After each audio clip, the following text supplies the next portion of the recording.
reading from left to right. Those first three signs represent the group Kemet, and it comes from the word Kem, which means black. So Kemet means literally that which is black. And generally speaking, this word classically refers to Egypt as being the black land.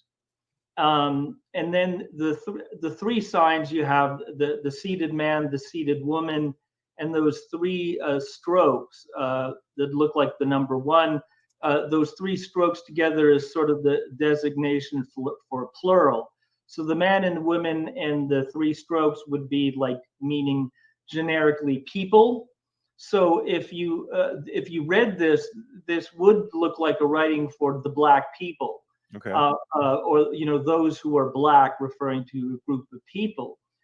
And if you wanted to write a word that meant those who are black, referring to people, this is how you would write it. The question I have is whether this is actually something that it would appear on an ancient Egyptian text, or whether this is something somebody has composed in using Egyptian hieroglyphs that is not actually from an ancient Egyptian text.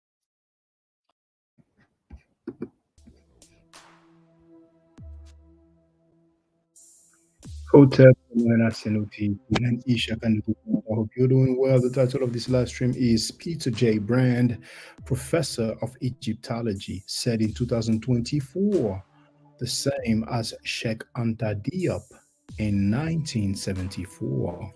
Let me check the sound quality. Give me one more.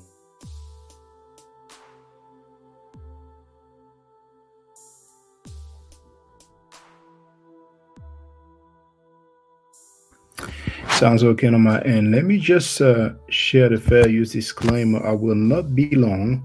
It's going to be a brief live stream. Hold on.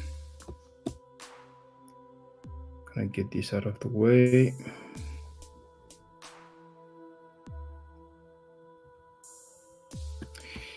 I wish I could. Hold on.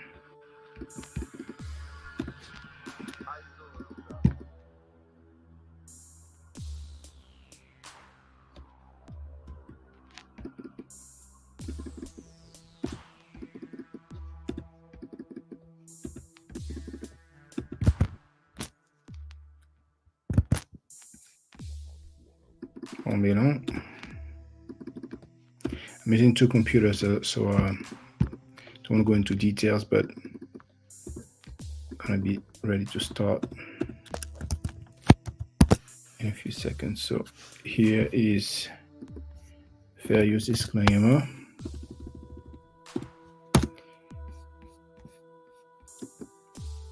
Copyright disclaimer under section 107 of the Copyright Act of 1976 allowances made for comment, news reporting, teaching, scholarship, education, and research. Okay, I'm going to share another screen. So I'm going to remove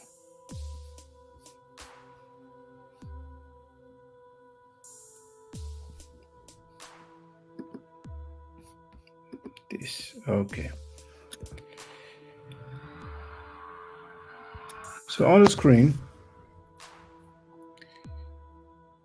you do have the screen capture from what I played, the video that I played. It was played on Garfield Reed's channel this current month, this current year, May 2024.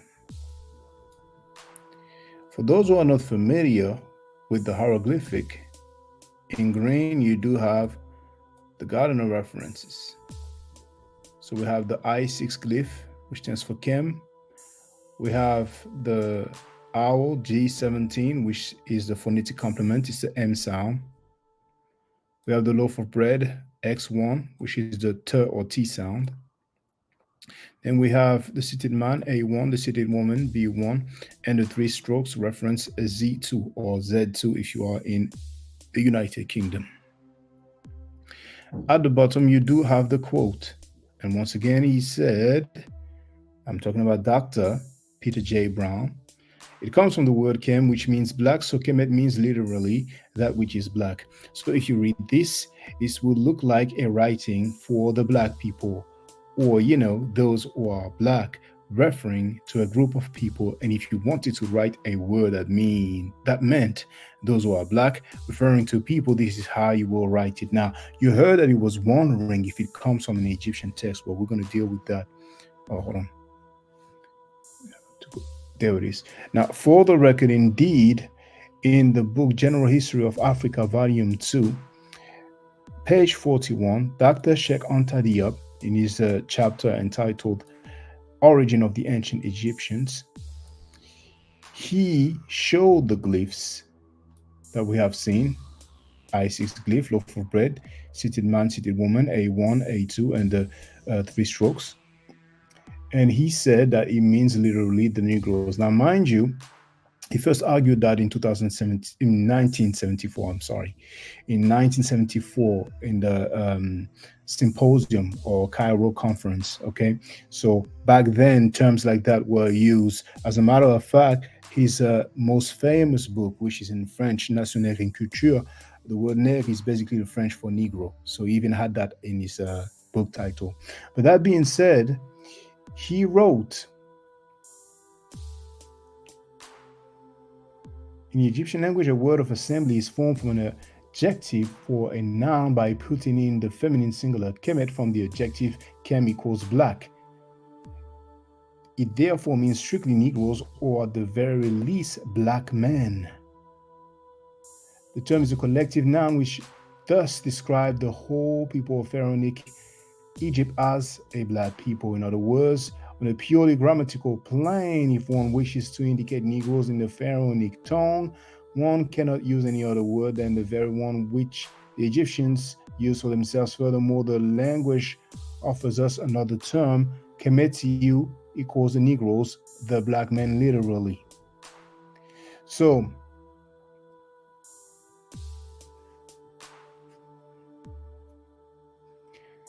on the University of Memphis, you do have a page, you have the link right there, for Dr. Peter J. Brand. He is a professor indeed. Right here we have an excerpt from the Water Book. Now, this is page 127 and 128. Here 127 and here 128. And we do have those glyphs. Then we have Faulkner's Concise Dictionary of Middle Egyptian. Now this time it is page 286, and we do have those glyphs indeed. Okay, Kemet, collective, Egyptians, and we have the reference PKAH, P.KAH, and then 335. This is the reference. It is the Petri Papyri, hieratic papyri from Kahun and Gurab, principally of the Middle Kingdom, by Francis Llewellyn Griffith. There is no page number, but it is plate 3 and 5. We have the 5 here, and it tells us that it is plate 3. Here. This is the hymn to Sesostris. Now, here you see it tells us plate 3, and then right here we have number 5. And we have the glyphs. This is, of course, a hieroglyphic transcript of the hieratic. What we have seen previously was a hieratic. Now, there is an alternative. It's not the exact same glyphs. Actually, it's one glyph that is different. In the book, The Rise of the Hyksos by Anna Latifa Murad, on page 268, we can see right here similar glyphs. The only difference is that the seated man here is not A1, it's actually A2. He has his arm towards his mouth.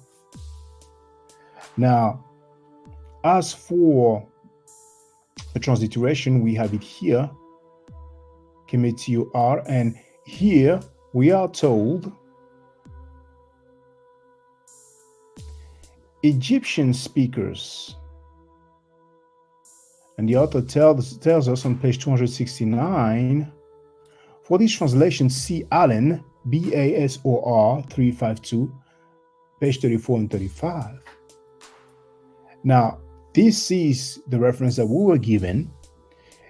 It is called the Historical Inscription of Numhotep at Dashur, Preliminary Report. Now, we can see the glyphs right here and also right here. This is plate 2, reconstruction of niche 2. We do have the transliteration right here, and we have the translation right here.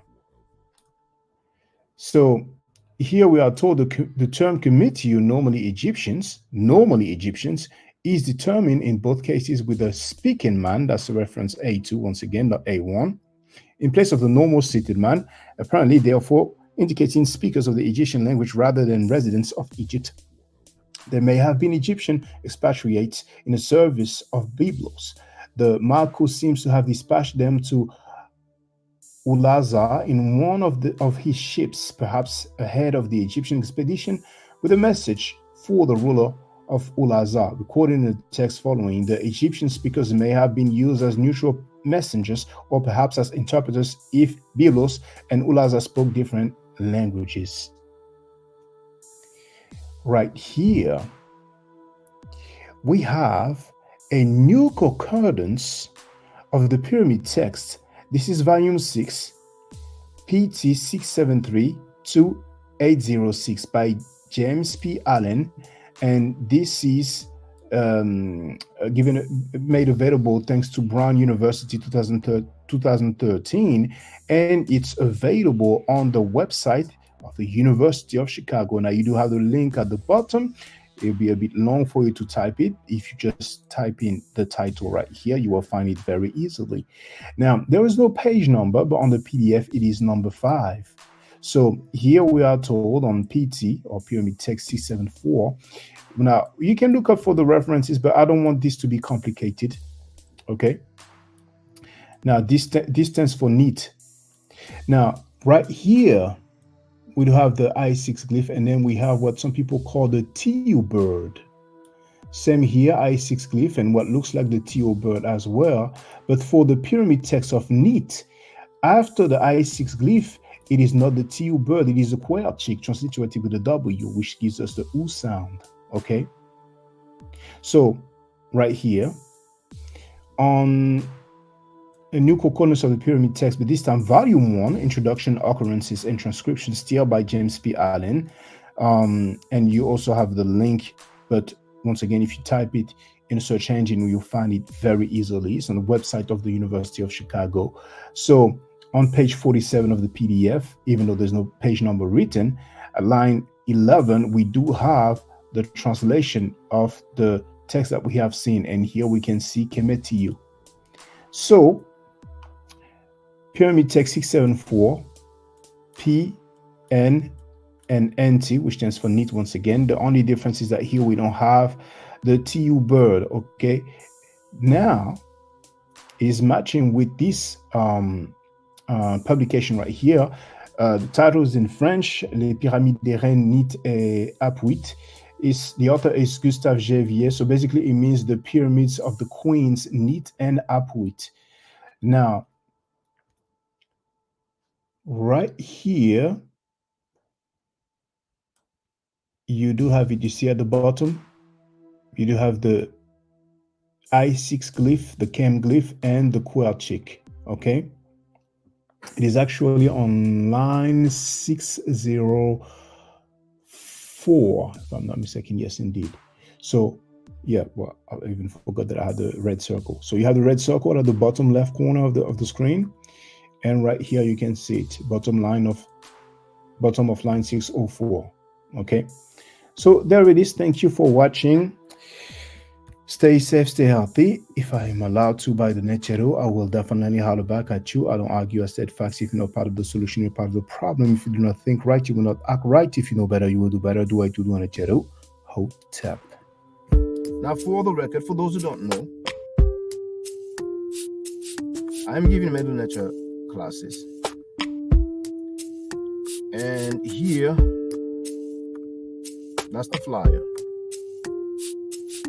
Okay? So, those who are interested, feel free to holler at me. If you're not interested, it's cool. But I recommend that everybody who has not yet seen the video, Kemet and Ma'at, Before Judaism, Christianity, and Islam, then watch it. It has about 300,000 views and really deserves to have a lot more. I just want to let everyone know who's listening in now and who's going to listen to this stream in the future. I just had my first Meta Nature class by Brother Shaka today, and I've had other Meta Nature lessons by other teachers, and I can tell you right now, the brother is the best in the game. He is that was one of the best classes I've ever had, ever. So if you're interested in learning the Meta Nature, if you're interested in getting the basics of it, Brother Shaka is an awesome teacher. Get with him, and it's extremely affordable. This brother is giving us his time and his skills, and he's basically giving it away. I mean, I just consider it a donation. You know what I'm saying? So if anybody is interested in learning the Meta Nature, get with this brother right here. He's an awesome, awesome, awesome teacher. And I'll end with that. Hotep Senu, Hena Senut. This is Julie, also known as Servant of Yah, and I'm currently taking the Medu Nature classes with Brother Shaka, and it has been an amazing experience. Only 2 lessons so far, and I feel like I've been taking the classes for months, just with the how in-depth he goes into the vocabulary words, the construction of the language, the grammar. It's been immeasurable, the experience. And one thing that comes across, hands down, is his extreme passion for teaching this to anyone who is willing to learn and has an interest in learning. So I highly suggest, if you are interested, even a minimal interest, that you subscribe to the classes with Brother Shaka. It's such a nominal amount for how much you get. I know, like, our last class was over 2.5 hours. It felt like 2 minutes, but because that's how, involved you are in what he's teaching and how he teaches and how compassionate he is about what he teaches.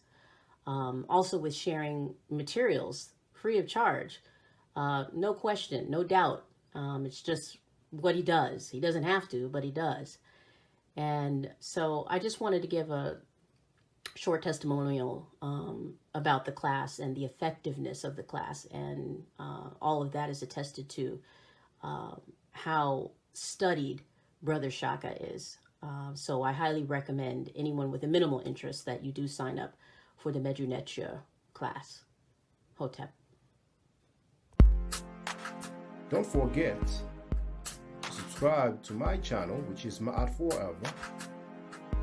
Don't forget to watch the video entitled Kemet and Ma'at. Don't forget to share Kemet and Ma'at on my channel on Twitter, Facebook, Instagram, WhatsApp, or other social media that you use. Email, text messages, you name it. Those who wish to donate can do so on paypal.me/Ma'at Forever.